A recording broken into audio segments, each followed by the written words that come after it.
This is the Football Podcast with your hosts, Tyler,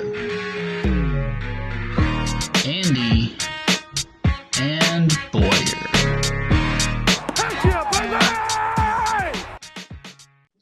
Welcome back to Fantasy Football Podcast, presented by your performance enhancing dads. Let's just start real quick before we go into anything. Guys, Fryer had to put up 74 points this week. 74. And he's in the playoffs. 74. That's it. Couldn't do it.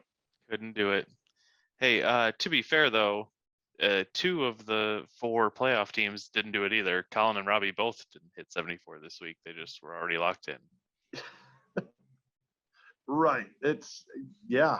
Boyer puts up 73.88. I put up 80. I don't know. You'd think the playoffs teams would be able to at least do that. Yeah. You never know. Way to screw the pooch on that one, Fryer. The bottom four, me, you, Paul, and Jeremy, almost three of us made it into the playoffs. You couldn't do it. You belong on the bottom with me, man. So there you are. Yep. And congrats to the duo. Golf clap to the duo. Yes. The duo. And thank you for existing. Puts up 53.66 points, loses a big matchup to Charlie, and Boyer pulls out the win over Fryer, which it didn't really matter because Boyer covered the point spread anyway. So duo, good luck figuring out those pictures, but we look forward to them. I'm excited. So. All right, well, let's jump into last week's predictions and our pick champion for the regular season. Andy, you want to run us through that real quick? Yep. So I think Ty and I both got 4 right. Boyer got 5. We all picked Fryer to beat Boyer. Didn't happen. But Boyer was the only one with the enormous set of cojones to pick Ty to beat Chris, giving him 5 wins on the week to my 4.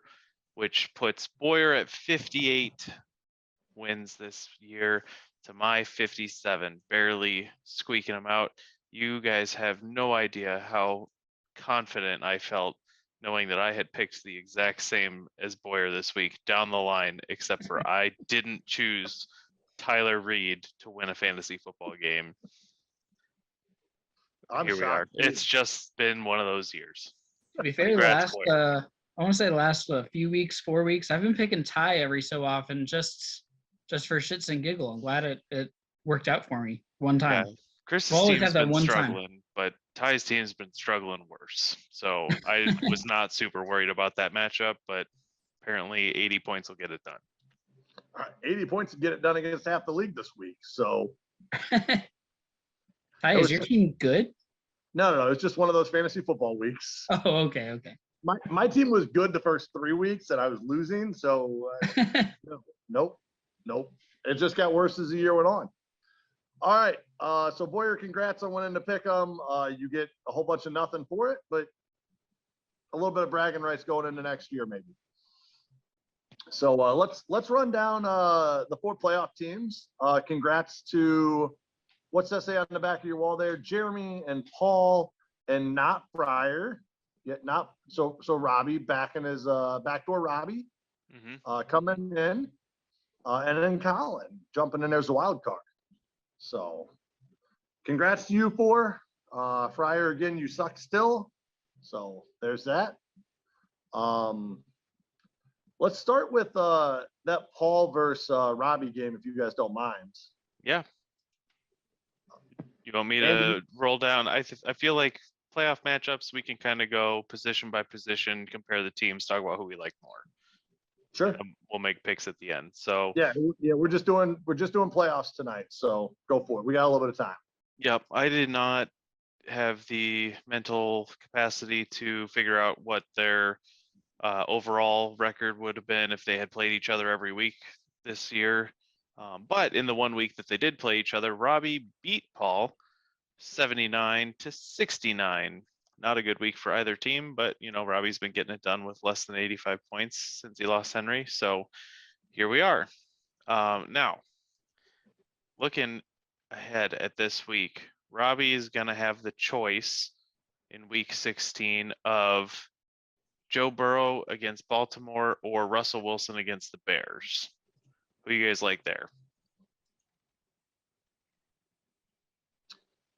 Well, I don't like Russell Wilson, so I think I have to go with Joe Burrow. Yeah, I think I agree with that. I don't think there's another choice. I cannot start Russell Wilson. I agree that the Bears defense prior to this week against Minnesota had given up 28 points or more every week for 4 weeks. So they were not playing well until the Vikings game. I'm not exactly sure how they did that. I would like the matchup with Russell Wilson, but Russell Wilson just hasn't gotten it done since he came back from injury at all. So I'm going to go with the guaranteed points in Burrow rather than hope that Wilson can smash the Bears. Yeah, well, and even in Baltimore's defense hasn't been great, so I'm not overly concerned about Baltimore's defense right now either. They've got a lot of injuries, and it's showing here later in the season. Yeah, Burrow put up 416 yards, 3 touchdowns, and a pick against the Ravens for 26 plus points in week 7. They put up 41 points that week, so I think you feel good about Burrow this week. Now the others, even in the Bengals losses recently, they're putting up 20 points plus. Yeah, for the most they're part. rolling. Their offense is working. Now the other side of the ball, Paul has Josh Allen, but he's playing the Patriots. Now the Bills had just played the Patriots here a couple weeks ago in week 13. Josh Allen put up 11.7 points. So if I remember right, there was like 40-mile-per-hour sustained winds in that game. There's a nuts video that was going around of a kicker trying to kick like a 35-yard field goal in pregame, and it literally went backwards. Like it went up in the air and then came right back at the kicker. So maybe expect a little bit better weather for this one.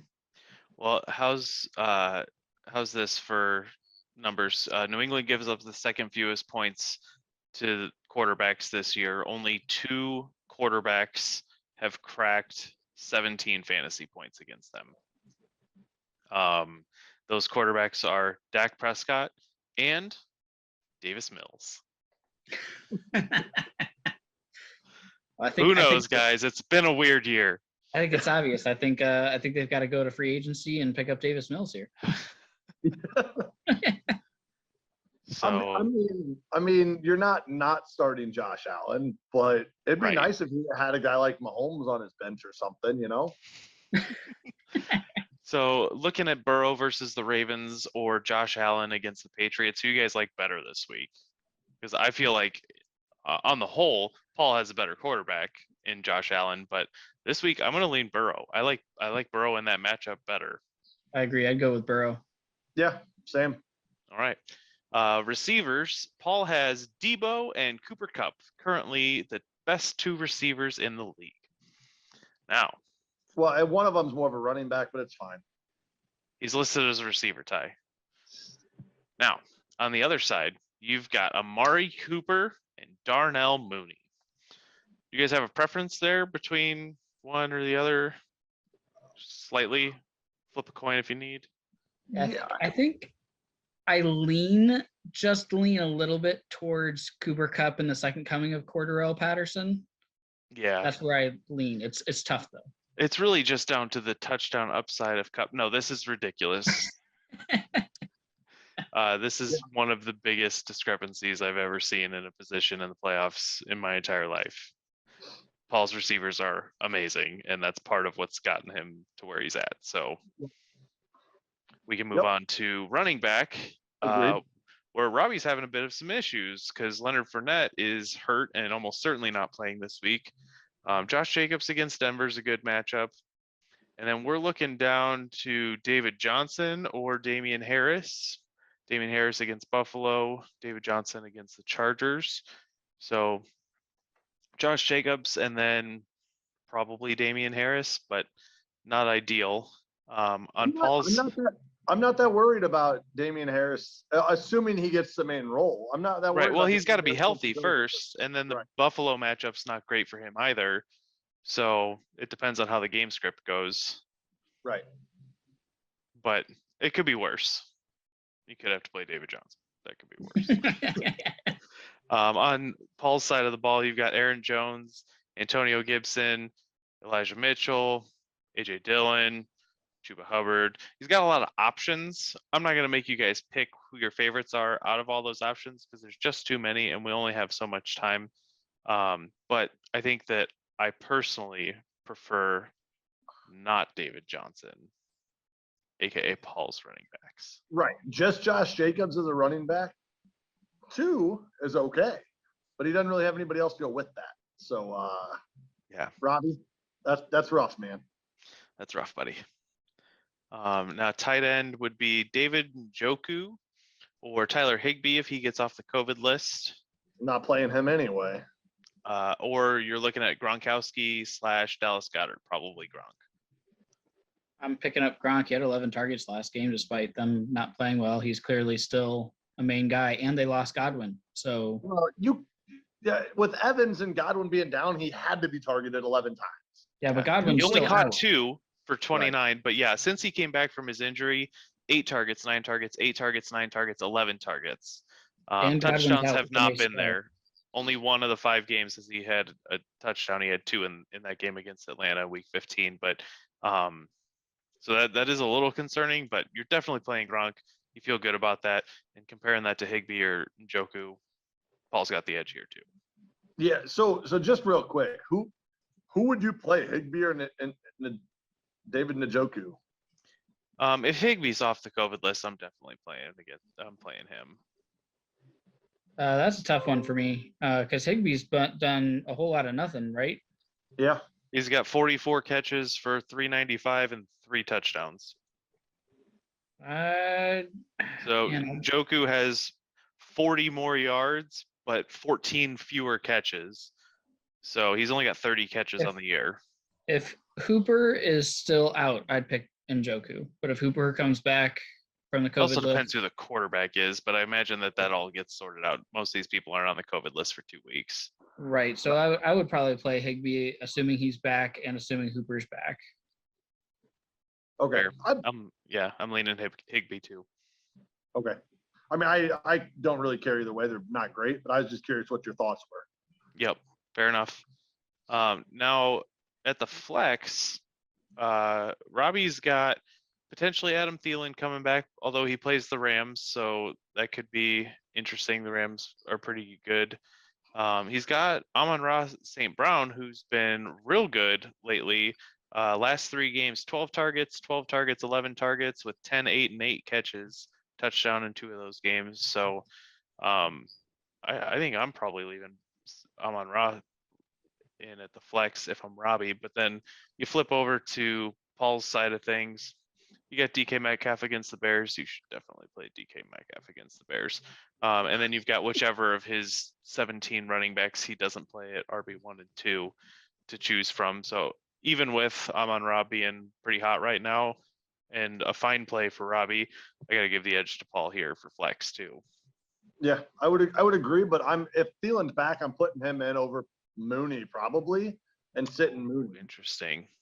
So is there any consideration for the fact that Mooney can have 120 and a touchdown and you want that big boom, or are you hoping the big boom comes from Thielen getting you a touchdown or 2? I think I'd trust Thielen to get a touchdown over the Bears offense doing anything at this point. Sadly, that is accurate. Mooney has 3 touchdowns on the year and Thielen has 10. So I think that's probably a fair swap, trying to get the touchdowns where points come from, and Robbie's going to have to make up some ground here somewhere. But even if you look at it, week 6, Thielen had 126 yards. 8, he had 78. 9, he had 6 yards and a touchdown. But after that, he had 65, 82, 62. Yeah. So if you can get 60 to 80 yards and a touchdown, I'm taking that 12, 14-point floor over the Bears do. The possible boom game for Mooney. Yeah, he is dealing with that ankle. He barely played in week 13, sat 14 and 15. So if he comes back against the Rams, maybe not fully ready to go, Does that bother you? No, I'd because have the to see what- Vikings need to win. They'll That's true. They they'll gotta keep winning, they gotta they'll get push this it. one. And if Ramsey's on Jefferson, then maybe that frees up Thielen to get more looks. But Robbie's gonna have to swing for the fences somewhere, and this might be it. So I lean towards Thielen too if he's playing. I mean, the only other thing is you drop out Cooper maybe and hope that Mooney gives you the big game, because I think Mooney has a better shot at a big game than Amari Cooper. But I don't think that I could sit Thielen at this point. If he's in and he's playing, I'm playing him. I think that's a good point. So Yeah. anyway, let's move on. Paul's team is all around better. Paul's going to win this matchup. Do you want to go through kicker and defense? I mean, Robbie has the Buffalo kicker and defense. Paul has the Rams kicker and defense. Buffalo's playing New England. Rams are playing Minnesota. Minnesota. Thank you. I can I go think either way. slight edge to Robbie probably, but I'm not super worried about it on either side. Nope. So I think looking at this, I gave Robbie the slight edge at quarterback and at kicker and defense, and Paul got the rest, some of them pretty convincingly. So I'm going with Paul. Paul. Yeah, I'm taking Paul as well. All right, no surprises there. But let me get the other stuff pulled up while Ty leads us into his favorite segment. Pow! What you drinking? Andy, show me that glass of water you got. Boom, water. Oh, he's got it. Boy, you're 6, so you're probably not drinking either. Sprite. Called Right. it. Well, I'm working on a Stone FML double hazy IPA. That sounds like it hurts. So it's actually pretty good. Yeah, that's good. 8.5% alcohol. Not super hoppy. Hurts going down, hurts coming out. Hey, don't worry about it. You're not the one drinking it. And I'd show you my backup beer, but they still haven't sent me my check, so I'm not sure what's happening. I would stop showing their label, withhold, go on strike until you get your money. That's why I didn't really like show it. It was more of like, hey, I got a can here, but you quit sending me checks. And by quit sending me, I mean they never sent me, and they've never been a sponsor, so it's fine. Tell them you need a tripod for your phone instead of the tackle toolboxes or whatever that you got them set up on. You get it. It's actually down because I thought it was too high. It's fine. All right. Anyway, let's jump into the next matchup. Jeremy versus Colin. Yeah. So this one should be more exciting than that last one. Well, it was the first time they played. Week 10, Jeremy beat Colin. Not a high scoring game. 82.74 to 82.52. Yeah. This was a fun one. So I am very excited for this one. It means a lot to Jeremy if he wins this one. I'm sure it means a lot to Colin too, because we've been shitting on him and Patterson for a while, and he's working hard to win despite all of our misgivings about his kick returner that he keeps starting in fantasy. And Jeremy's never gotten past 4th place. This is true. So this win would be a big step in the right direction for him. Yeah, he would leapfrog Fryer for worst best finish, because Fryer's finished 3rd. Boyer's finished 3rd. He'd leapfrog both of you if he could get into that finals. So Jeremy's something to watch for. Jeremy's jumping in with Kyler Murray against Indianapolis. There's no other options at quarterback, but that's a great option, so you're not even worried about it. Yeah.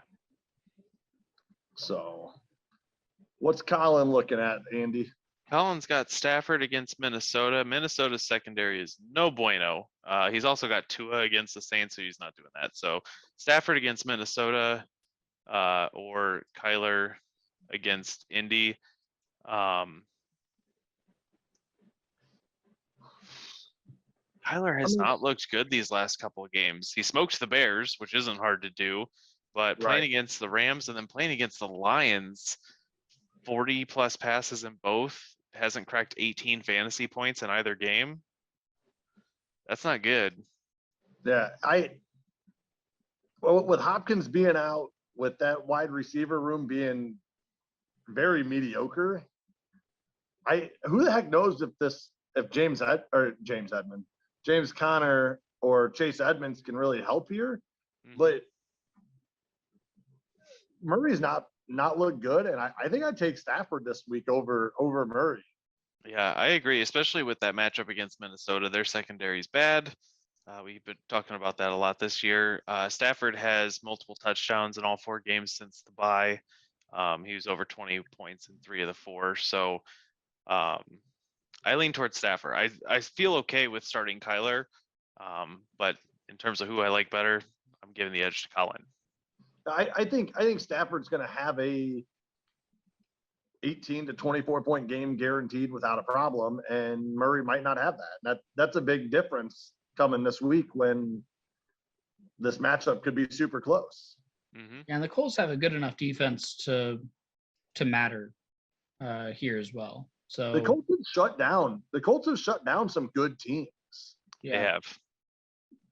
So yeah, I would go Stafford as well for those reasons. I in the playoffs in a close matchup, I want the consistent points. So I would go with Stafford. That seems to be the more consistent quarterback right now. Well, I mean, if he can throw 2 touchdowns to Cup every week, he's fine. You don't have to worry about it. Right. And Paul would appreciate that too, I'm sure. All right. So Jeremy's got Justin Jefferson, Minnesota at the Rams. And then he's got maybe Shareek Hill. He just went on the COVID list. Maybe Tyler Lockett. He's still on the COVID list. Kadarius Toney. He's on the COVID list. So currently Marvin Jones Jr. is his number 2. But I imagine that changes at some point. I can't imagine Marvin Jones is going to be your starter for Jeremy this week. So, Yeah, this is a tough spot. Like we're getting into some of the COVID issues that have been cropping up across the league here with Jeremy, and the fact that it's hitting them all in the same position, that sucks. That's not what you want to see. So hopefully he can get Lockett back at the very least, if not Tyreek Hill, because I want to see these teams at full strength as much as possible in the playoffs. But that said, Justin Jefferson, I think, is wide receiver 3 behind Kupp and Debo. So starting anybody next to him, you've still got a good wide receiver core. So that's not the worst place to be. right. Although he does have a date with the Rams and Jalen Ramsey, which is not great, but that'll happen. So what's Colin looking at? Colin's got Hollywood, Stephon Diggs, Brandon Ayuk, Jalen Waddle, and technically Corduroy Panterson could be a receiver as well. But he's pretty locked into the flex there as his kick returner. I mean, RB3. So right now he's got Diggs and Hollywood in. Ayuk plays Tennessee. Waddle gets the Saints. Hollywood gets the Bengals, and Diggs gets the Patriots. I don't think you can bench Diggs even in a harder matchup there with the Patriots. But who you guys got for wide receiver 2? Hollywood, Ayuk, or Waddle? Ty's gonna pick Ayuk because he's a Niners fan. What's Hollywood's matchup? Hollywood at the Bengals. Let's see. First time around against the Bengals, Hollywood had 14 points, 14 targets, 5 catches, 80 yards, and a touchdown. Yeah, and he had 14 targets in the last game, even with Tyler Huntley. So I'm probably going to go with Marquise Brown here. We'll go with Hollywood. Yeah, I do like Hollywood's combination of targets and explosiveness. We talked about that last week. So he's got the explosiveness of Ayuk, targets of Waddle, and those 2 guys do not have both. So I lean toward keeping it how he's got it. Yeah, my only concern is what the hell is happening with New Orleans defense? Like, they come in and shut out Brady. Like, their defense has always been good. So, like, am I concerned about them? Am I not concerned about them? I don't know. I like Waddle. I do. Ayuk wouldn't be my pick this week, right? Good for you. You're finally learning. I don't know that I have any Niners on my team, so it's not really that. Anyway, let's move on. But I think I would lean Hollywood Brown. I've just had a problem, and I know he's been good early in the year, but like late in the year, he's been okay. Even with 10 targets last week, he put up 43 yards. Yeah, I mean, Lamar was out, so it was a little bit different, but it still sucks. But even if you look at like before that with Lamar Lamar's been out the last 2 games. He got 8 targets and 14, but before that, he got 10 targets for 8 receptions for 51 yards, 7 targets for 5 receptions for 55 yards. Before that, 13 targets for 6 receptions and 37 yards. Yeah. I mean, the last 5 weeks he's been in, his ceiling was 5.5 points. Like before that, yeah, he's had a couple big games, but you know, I don't know. I think Waddle may be more consistent. So I guess it depends upon what Colin's looking for. Yeah, that's fair. So I don't know. It's a rough matchup against New Orleans based on last week. So I don't know. Don't know where to go with that. But I think I'd lean Waddle. Fair enough. Between Ty's receivers and Colin's receivers, I'm going to lean toward, did I say Ty? Jeremy. I'm going to lean toward Jeremy here, assuming that he gets either Hill or Lockett off the COVID list in time for this week. I think Justin Jefferson and either of those guys is better than Diggs and Hollywood or Diggs and Waddle on Colin's side. So I give the edge to Jay here. I agree. Yep. Assuming somebody's back, I would 100% agree with you. Cool. So then jumping into Jeremy's running backs here, he's got Zeke versus the Giants, which is a nice matchup. He's got the Cincinnati running backs, depending on, I assume Mixon's playing. He's got the ankle sprain, so I don't know how severe that's going to be. But he's got Pirine in there, or he's got Pirine as a backup. So that's an option. At least he's got the Cincinnati backfield. And then he's got Deontay Foreman. I'm sorry, Zeke has Washington this week. Yeah, Zeke has Washington. Mixon's got the Bengals. Yeah, so Washington's defense just gave up 250 rushing yards to the Eagles. So that's a very much plus matchup for Zeke. Right. Well, I said the Giants. He's got Washington. And then Mixon or Pirine against Baltimore. And then he's got Deontay Foreman against the Niners. It's at least worth mentioning. Yeah. I mean, if Mixon's out, you would probably consider that. Sorry, Boyer. I was going to say the same thing. I would probably do it. I would probably put Deontay Foreman in over Pirine. So my concern is you're looking at the Cincinnati backfield and Foreman being your RB2 and flex. I don't know if Foreman's also playing Thursday night, so we're probably not going to have a decision on Mixon by then. So COVID. You might have to just wait that out and roll with Pirine if he sits. Yeah, but what if stuff? Yeah. What if? Well, I guess we got the COVID protocol. So if you leave Tariq Hill in the flex, you could always flex it back if he doesn't come in. Because if Lockett goes to, or Hill goes to wide receiver 2, and Lockett goes into flex and Lockett plays, that has to be filled with somebody, a wide receiver, if Hill is in the wide receiver 2 spot. Yeah, true. So, I mean, really it depends upon how that lineup looks at that point. I think you got to keep Hill being probably more uncertain. I think Lockett will probably be back since he's been on the COVID protocol longer. I would guess Lockett back as a wide receiver 2. You leave Hill in the flex and you use your COVID protocol to put Deontay Foreman in as the flex if need be, and then just roll with the Cincinnati backfield, right? That makes sense. That would make sense to me. I mean, COVID and Thursday games. Right. It should not be this difficult. Yeah, I mean, because you're not starting Kadarius Toney if he comes back. I mean, you got Chase Edmonds. I'm not starting him coming back right now. I mean, not over the Bengals backfield or Deontay Foreman. Or Foreman, right?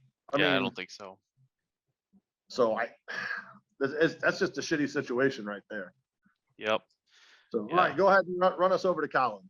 Well, Colin's got Najee Harris and Jonathan Taylor, so you got to feel good about that. All right, you'd think you would feel good about that as long as Najee puts up more than 3 points. Yeah, Najee's been not doing near as well here these last few weeks, but you got Jonathan Taylor, and that makes a lot of your problems go away. That guy has not been under 15 points since week 3. So if 15 points is your floor, he has scored a touchdown in all of his games since week 3. He's over 100 yards in 1, 2, 3, 4, 5 of the last 6 weeks. Like this guy's a beast. I shared a stat with the fellas here. I saw a tweet that said Leonard Fournette and Dalvin Cook are tied for second place in the NFL at the running back position in red zone carries with 41. Jonathan Taylor leads with 73.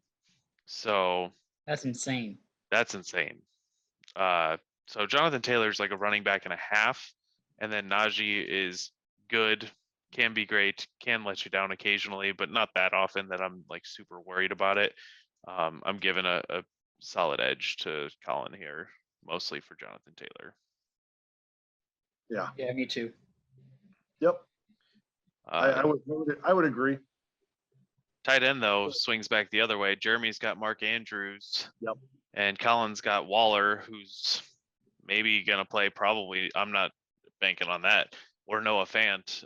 Mark Andrews, despite Kelsey's explosion last week, still leads the tight end position in fantasy points in a standard league. So solid edge to Jay there. No real argument. Yep. And then flex gets interesting. We've talked about Jeremy's conundrum here with all his COVID guys. If he can start Tyreek and Lockett, then his flex is okay. But anything other than that, and it gets pretty hairy. Whereas Colin gets Christ himself, Cordero Patterson, against Detroit too, which means he's probably going to have like 7 or 12 touchdowns, guys. So at least. So despite all of the reasons that I don't like Cordero Patterson, the fact that he's on the Falcons, the fact that he's 30, the fact that he's a kick returner, the fact that he's never been good before, the fact that he's on Colin's team, the fact that he's ugly, all of the reasons that I don't like Cordero Patterson, I do have to give a solid edge here to Colin because he has his lineup with a lot less issues aside from Waller, and Jeremy's hoping for good news, and even then, I don't think Lockett keeps up with Patterson this week.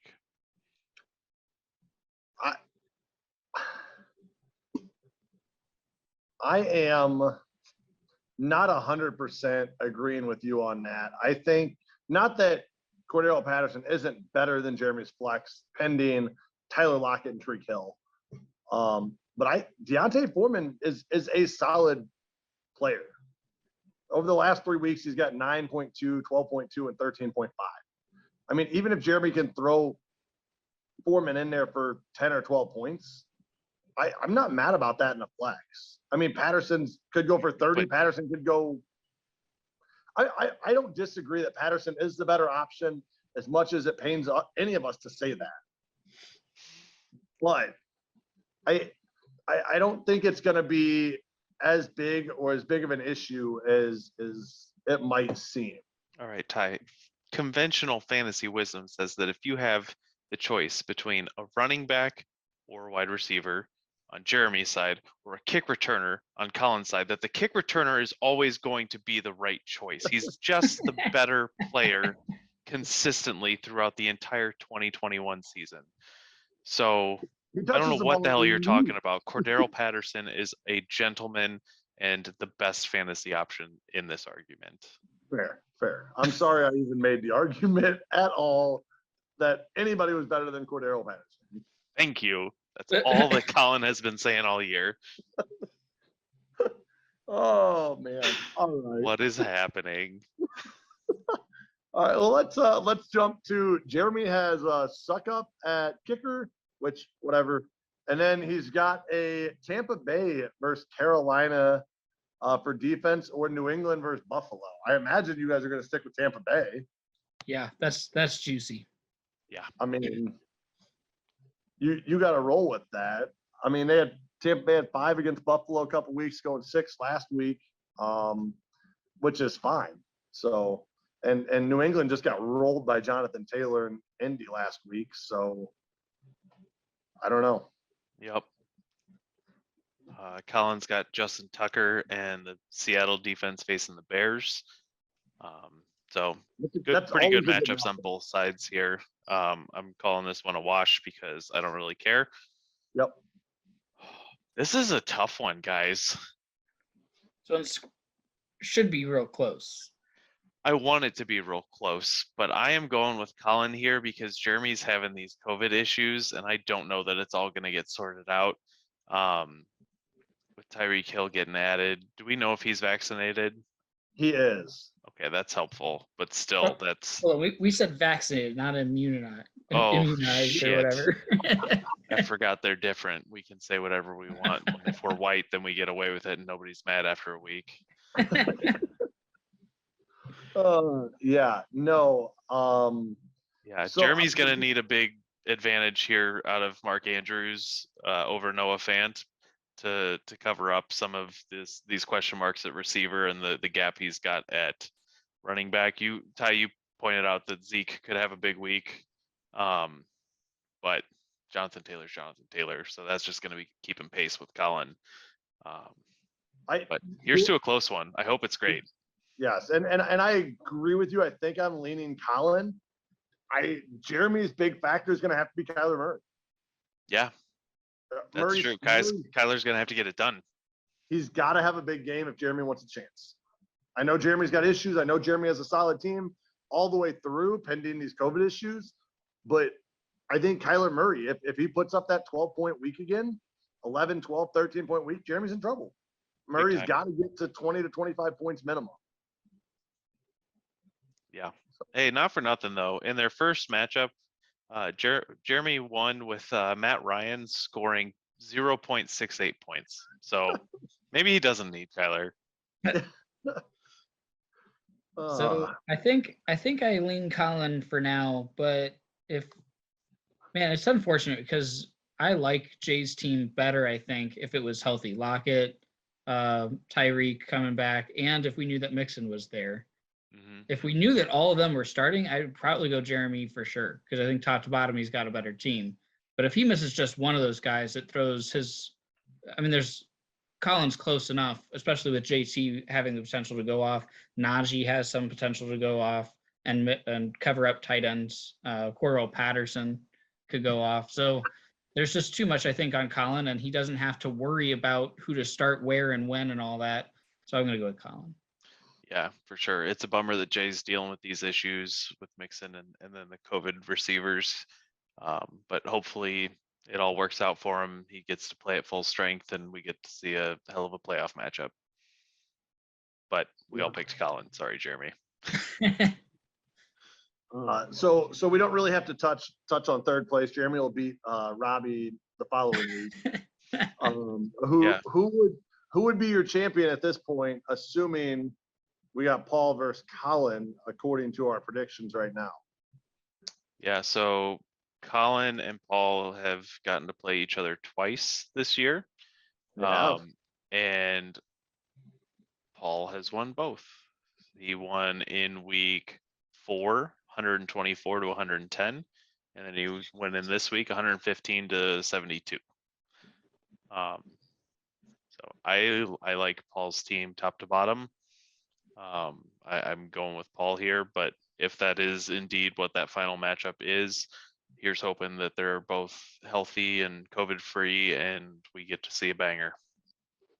Yeah, I would see that largely as Paul's wide receivers against Colin's running backs. And as good as JT has been, Cooper Kupp and Deebo Samuel is just a lot. It's just a little too much, I think. I think Paul would be champ at that point. Okay. I like the close matchup. And I'm literally just going to lean Paul because he shows up on the podcast. I don't know.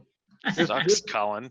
Here's my guy taking the playoffs seriously and showing up on the podcast. Go, Jeremy and Paul. I hope you both win and you guys play in the championship. You both showed up last week. So if it comes down to Colin versus Paul, I'm taking Paul. Yeah, I think that's fair. I do want to say we're going to tease some future content here. We're going to try to get Duo on for an interview about why their season sucks so bad.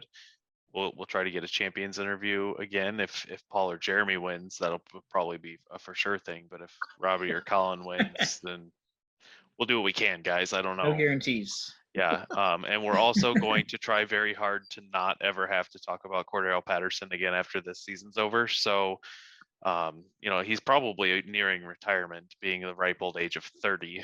But we just have to report the things that go on. Oh, fair enough. So again, Duo, congrats. Start thinking of poses. Anybody got good partner poses, go ahead and send them their way so they can start practicing. Duo, I appreciate you. Also, good work, Boyer, winning your last 2 games to keep your pants on. Granted, this week didn't matter, but I'm still proud of you. I tried to put the best teams I could on the field, and I still had players with 0 points, I think, in both matchups. You did. It worked. I should not. Let's be honest. 4 of your here. 5 wins. If you look at my team versus Duo teams on paper, my team was the worst by far. Their team was also very bad. Yeah, I just don't think that there should have been any. This shouldn't have been close, and it was. I mean, their team was unfortunate. Like, your team was bad. You had a couple good players, you sold them, and then you were just like, "I'll just be bad. That's fine." Their team was like, "Well, maybe Chris Carson will come back. Maybe Calvin Ridley will change his mind and decide that he wants to make money and be gainfully employed again." And like, those things just didn't happen for them. So it's unfortunate, but we'll see if we can't talk more with them about that on their naked interview.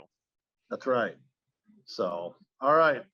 With that, everybody, I guess you'll get this Wednesday, so enjoy football tomorrow. We're right back at it. Yep. Enjoy your fantasy league. Win, lose, tie, I don't care because I'm not playing. We're also not playing. Andy, have fun in the consolation bracket. Thanks. Everybody else, do your thing. We'll see you guys next week.